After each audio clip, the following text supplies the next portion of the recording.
Halfway to high tide, 72. It seems it's 72 every morning, doesn't it? 8:16, September 13th. And you notice we've got the moon symbol on that Accurite also. What about the moon? Oh, there's Mitt. Oops, sorry, Rex. I just saw Mitt. Sorry, Rex. Mitt wants to go out. Steve, you go out. Oh, come on. All right, Mitt. He wants in on the action too now. Go ahead. People are waiting. There he goes. All right, so it's out the door. Weather and more with T-Rex and Steve and Mitt. Mitt does not have a leash on. Rex is over there taking care of business. And TK does not have good news today.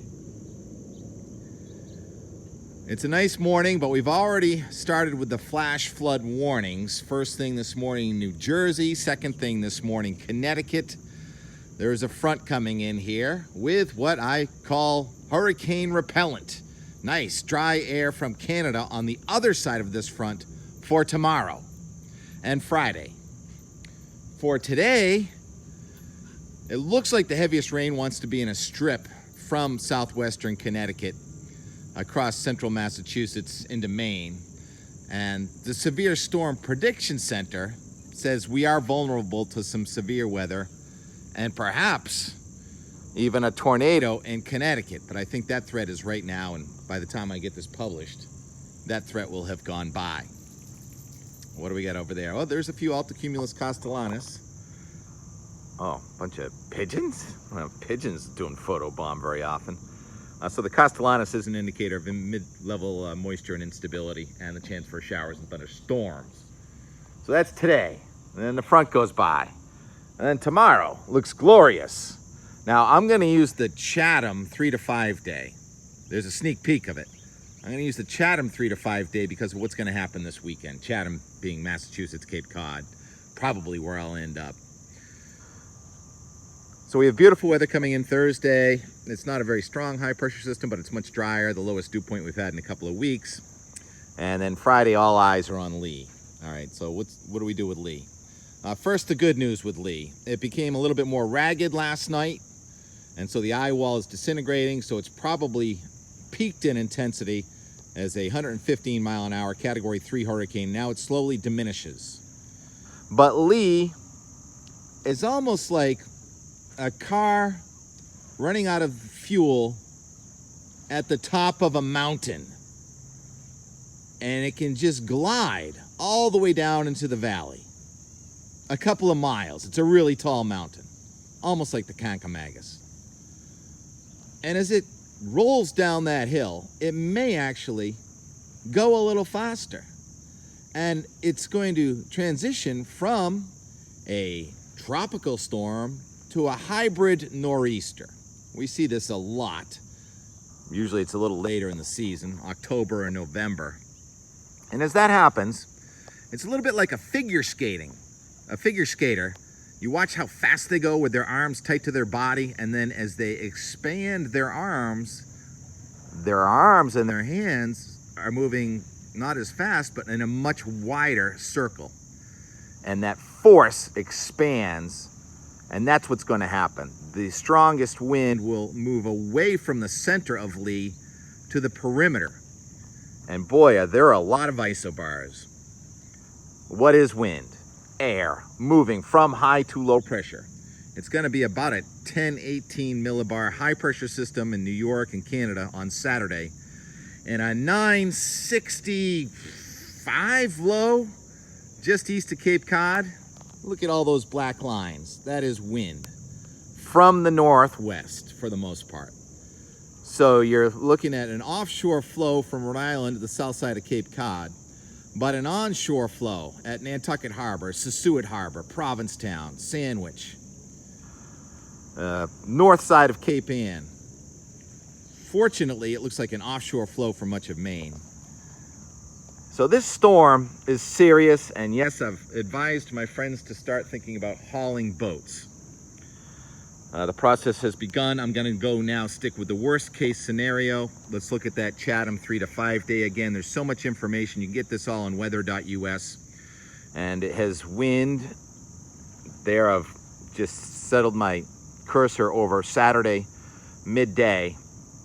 and it shows a gust to 90 miles an hour over Chatham. You can also show the barometer.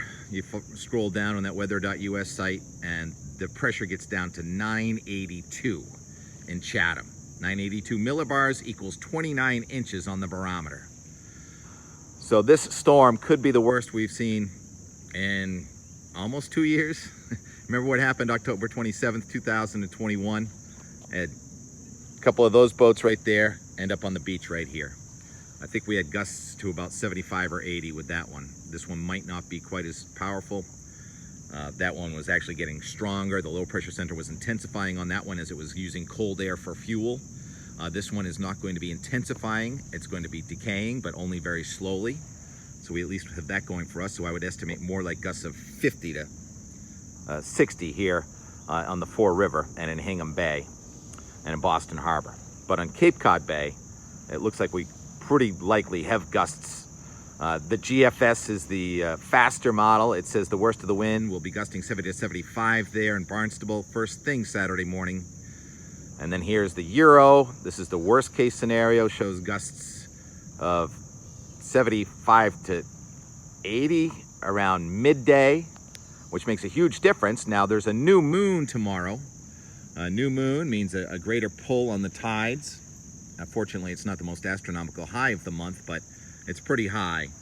And so the worst of the wind, if it correlates with the Euro, is at high tide early afternoon on north-facing shores of Cape Cod.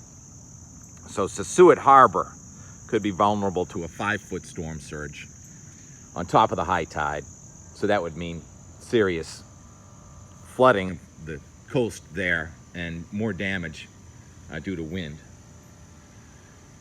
So not much good news here. After that, everyone's saying, well, what about Nigel? What about Margot? Margot, twin storm out there, no problem. Nigel, are you kidding me? Wants to follow the same path that Lee is now following.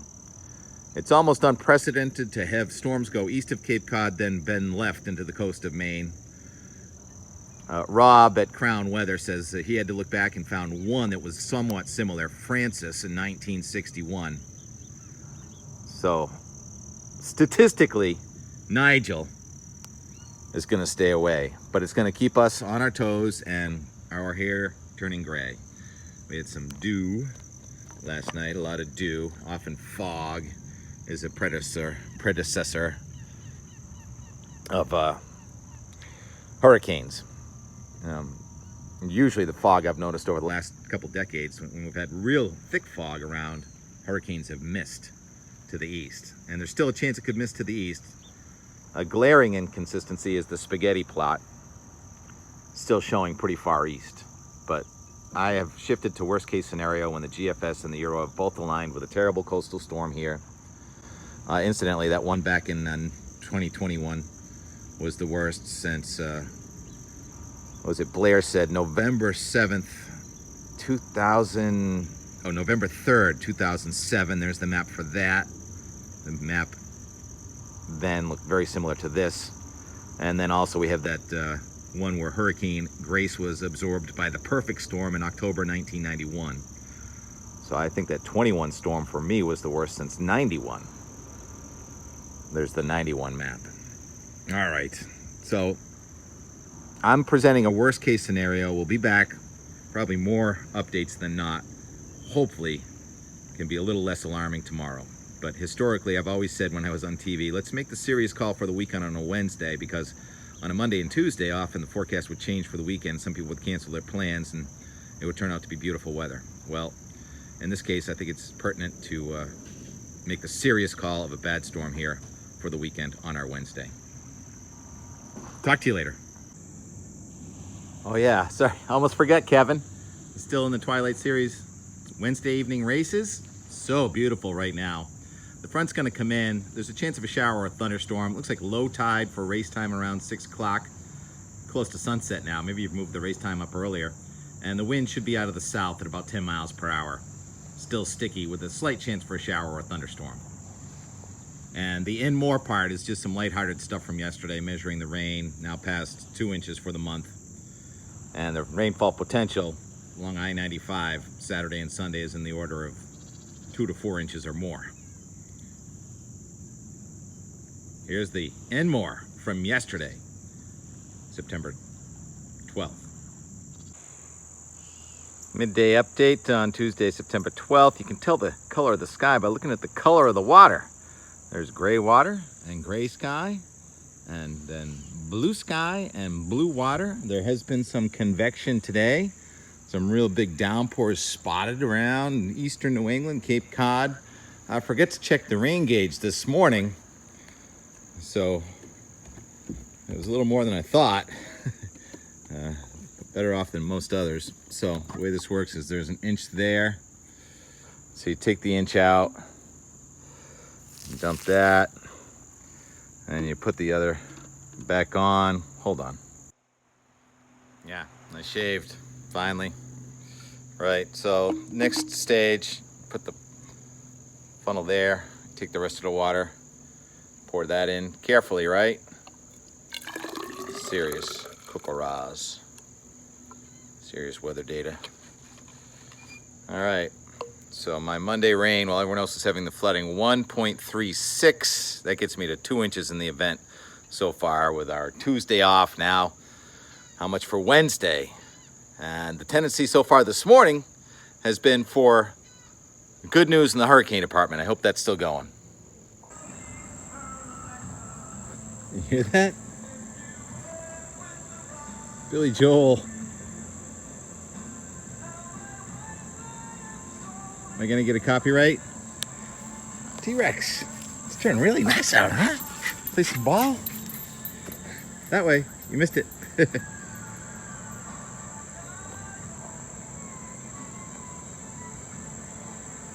Not a bad way to travel. Suddenly turned gorgeous. A little bit of a sea breeze. Minor convection. Time to go for a stand-up paddle. Little exercise. We got pumpkins though. Steve, any hurricanes in our forecast? Definitely maybe. Not easy. But it's like summer. It's the nicest day we've had in a while. Still kind of warm and sticky, but nice to have a day without flooding. And I got my internet back so I can show the time lapse of sunset. We've only got another couple of weeks before the sun disappears to the left over there. We won't be able to watch it go down anymore. So how about a time lapse with some natural sound? Old school.